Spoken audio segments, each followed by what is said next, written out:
नमस्कार, स्वागत है आपका बायनोकुलर न्यूज़ में। मैं कुणाल कनौजिया। इस वक्त हमारे साथ जुड़ चुके हैं कुछ छात्र, जिनसे हम जानेंगे 2024 के इलेक्शनों में किस पार्टी को ये वोट देना चाहते हैं, किस प्रधानमंत्री को ये देखना चाहते हैं। आइए जान लेते हैं छात्रों से। क्या नाम है आपका? मेरा नाम अंशुमन त्यागी है। 2024 में प्रधानमंत्री के इलेक्शन होने वाले हैं जी। प्रधानमंत्री के रूप में किसे चिन्हित करना चाहेंगे?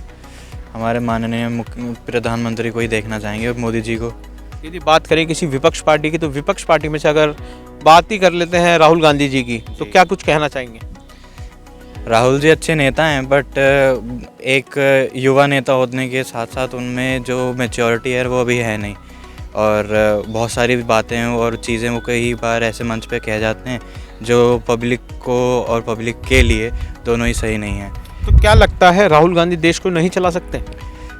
देश चलाने के लिए सिर्फ एक या दो चीज़ों की ज़रूरत नहीं होती, मल्टीपल चीज़ें चाहिए। जैसे सेम देश चलाना भी एक कंपनी चलाने जाना है जैसा है। हम भी मैनेजमेंट के स्टूडेंट हैं, हमें भी कंपनी चलाना सिखा रहे हैं। तो हम सिर्फ एक चीज़ नहीं देखते, एक पर्सपेक्टिव नहीं देखते, सारी चीज़ों को साथ लेके चलना पड़ता है। सारी बातों को एक साथ एक नज़रिए से देखना पड़ता है। बायस्ड होना सबसे ख़राब पार्ट है किसी भी पार्टी के लीडर में होना, तो वो ना हो कोई भी तो ज़्यादा बेहतर है। चाहे वो अखिलेश जी हों या फिर हमारे मोदी जी हों, योगी जी हों, जो है और बहुत सारे पार्टी के जो है लोग हैं वो हों। बायस सबसे बुरा पार्ट है कि अगर आप किसी एक तत्व के लिए, किसी एक बात के लिए बायस्ड हो रहे हैं। बट ये चीज़ एक चीज़ है जो मोदी जी को चुनने की कोई खास वजह? मोदी जी का हमने लास्ट 2 बार के चुनावों में उनका काम देखा है। उनका क्या काम देखे? जैसे 2 सबसे बड़ी चीज़ें जो मैं अपने हिसाब से मानता हूँ कि जो है हमारे देश की को एक स्टेज पे लाके उन्होंने खड़ा किया है। G20 की समिट इस साल हमारे 2023 में हमारे देश में हो रही है, और एक प्लेटफॉर्म दिया है हमारी कंट्री को इंटरनेशनली।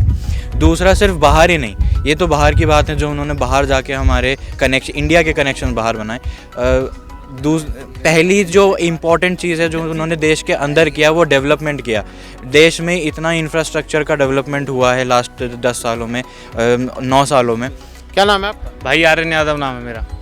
2024 में प्रधानमंत्री के रूप में किसे देखना चाहेंगे? कौन सी पार्टी के उसमें? बात की जाए 2024 के इलेक्शन में, तो हालांकि प्रधानमंत्री मोदी भाजपा जितनी टक्कर में तो कोई पार्टी है नहीं फिलहाल, तो यही कह सकते हैं कि भाजपा ही आएगी।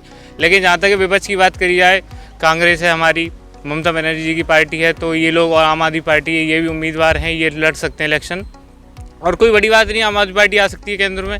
हालांकि भाजपा ने काम भी किया है, लेकिन आप महंगाई देख सकते हैं कितनी महंगाई होगी। पहले सिलेंडर जो 600-700 रुपये का था, आज के टाइम पे 1100 रुपये का हो गया है।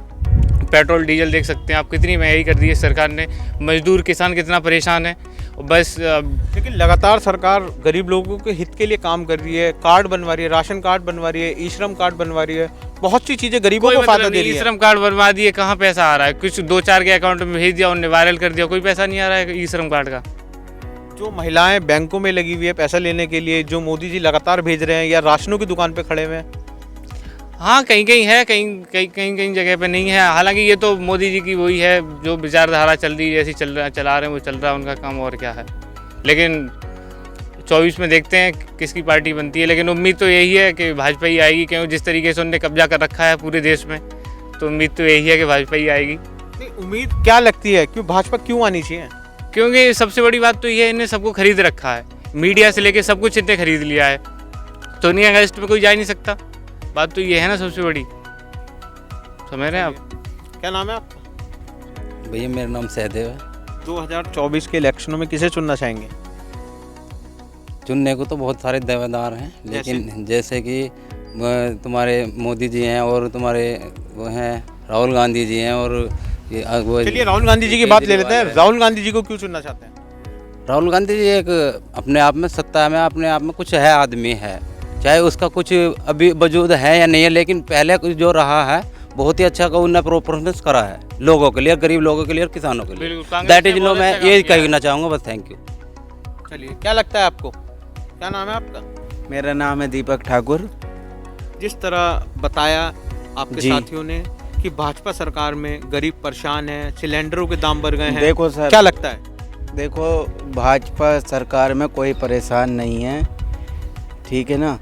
और दूसरी बात है, जैसे महंगाई बढ़ी है तो वैसे भी उन्होंने पैसा बढ़ाया है। तो क्या लगता है इस बार 2024 की सरकार किसकी बननी चाहिए? बिल्कुल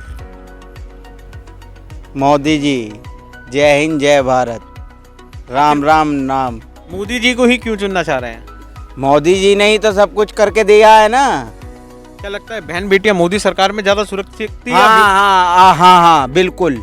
देखिए, जिस तरह अभी सर ने हमें बताया कि भाजपा सरकार में बहन बेटियां बहुत सुरक्षित हैं। कहाँ सुरक्षित हैं भाई, कितने रेप केस हो रहे हैं, अभी भी हो रहे हैं। और आप ये बताइए, विजय माल्या पैसा लेके भाग गया, मोदी सरकार ने कुछ किया? कुछ नहीं किया उसने। अडानी को देख लीजिए, कितना बड़ा घोटाला किया। मोदी सरकार क्यों ये जांचें चल रही हैं। कब तक चलेंगी, कब तक चलती रहेंगी ये जांचें? अभी तक कोई खुलासा ही नहीं हुआ इस चीज का। तो मोदी सरकार इन जांचों का खुलासा होएगा बराबर और बाकायदा। सबका जो है ना वो जांचें सीबीआई हुई है। ये सरकार को ये पूरा देश बेच देगी। इस सरकार ने सब कुछ प्राइवेट कर दिया, सरकारी नौकरी दी नहीं कहीं भी, सब कुछ सारी संस्थाएं प्राइवेट कर दी इसने। कहीं वैकेंसी नहीं निकाल दी। युवा बेरोजगार घूम रहा है, क्या करे ये? नौकरी नहीं मिल रही है। युवा बेरोजगार कोई नहीं घूमेगा। युवाओं के लिए सब कुछ उन्होंने कर दिया है। और जो पहले परमानेंट जो नौकरी निकल जाती थी तो वो मर जाता था उसका आदमी। उत्तर प्रदेश की बात करिए, 17 से 22 तक मोदी सरकार ने, भाजपा सरकार ने शासन किया। कितनी वैकेंसियां दे दी इसने, कितनी नौकरी निकाल दी, कितना युवा बेरोजगार कर दिया सरकार ने। यहाँ सुनो, विश्वविद्यालय में करते हुए 19 साल हो गए नौकरी, आज तक कोई सी सरकार ने हमारे भी कर्मचारी, संविदा कर्मचारियों किसी की नहीं सुनी। बताओ कैसी सरकार है? बताओ। ऐसा कुछ नहीं है। 2016 में ये हमारे भाई हैं, ये लगे थे हमारे साथ। 16 में 2006 का लगा हुआ हूँ मैं, 2016 का नहीं, 2006 में, ठीक है ना। लेकिन मोदी सरकार करना चाहती कि योगी सरकार में सत्ता में रखा गया संविदा कर्मचारियों का विश्वविद्यालय, आज तक कुछ नहीं हुआ। विश्वविद्यालय की बात करिए, आप देखिए 2017 के बाद से इस विश्वविद्यालय में चुनाव नहीं हुआ। क्यों नहीं हुआ? अगर चुनाव होता, छात्रों को जो परेशानी होती, विश्वविद्यालय के जो छात्र नेता होते वो उनकी मांग को उठाते। भाजपा सरकार ने चुनाव बंद कर दिया पूरे उत्तर प्रदेश में। जब से भाजपा सरकार रही, विश्वविद्यालय में चुनाव होना बंद हो गया हर जगह। अगर चुनाव होता तो आर्यन भाई साहब ने हमारे बड़ी एक अच्छी बात बोली थी बीच में कि इन्होंने सब कुछ बेच रखा है, खरीद रखा है। और पर मैं आपसे एक बात सवाल करना चाहूँगा कि जब आपके अखिलेश जी यहाँ पे थे स्टेट में, उन्होंने अंडर जो आपके आजमगढ़, पूरा आजम जी के अंडर जितना भी चला है, कितना घोटाला निकला है अभी अभी रिसेंटली? ऐसी कौन सी सरकार है जो घोटाला नहीं कर रही है? आप ये बताइए पहले तो। आपने कोई घोटाला नहीं किया, ये सब सरकार को फंसाया जा रहा है। एक्सेप्ट कर ली आपने, ऑन कैमरा ये चीज एक्सेप्ट कर ली कि आपने, बात सुनिए पहले, सपा ने घोटाला किया है, एक्सेप्ट कर रहे हैं ये। विपक्ष हम ये बात कहना चाह रहे हैं, हम एक सेकंड बोलने दीजिए।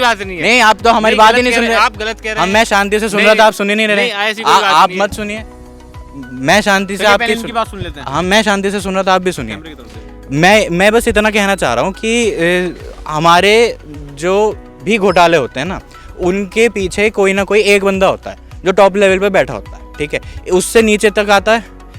सिंपल सी बात है, अगर एक बंदा करप्ट है, नीचे तक के सारे करप्ट हैं। अब एक नीचे वाला पकड़ा जाता है, धीरे धीरे धीरे धीरे धीरे धीरे सीढ़ी ऊपर चढ़ी जाती है ना। ऐसा तो नहीं है ना कि आप सीधा ऊपर 4 सीढ़ी छोड़ के ऊपर चढ़ जाएंगे। मेन पॉइंट ये है, अगर किसी का घोटाला सामने पकड़ में आ रहा है, उसका धीरे धीरे ही जो है घेराबंदी करके घेराबंद पकड़ा जाएगा। सरकार ये पूरा ध्यान दे रही है कि ये काम ना किया जाए। बीजेपी सरकार में कहीं ना कहीं जो माफिया थे, उनके घरों पर बिल्डोजर चले हैं, तो क्या कहेंगे उसके बारे में? बहुत बढ़िया हुआ वो। अब भैया कह रहे हैं बढ़िया हुआ तो बढ़िया ही हुआ होगा।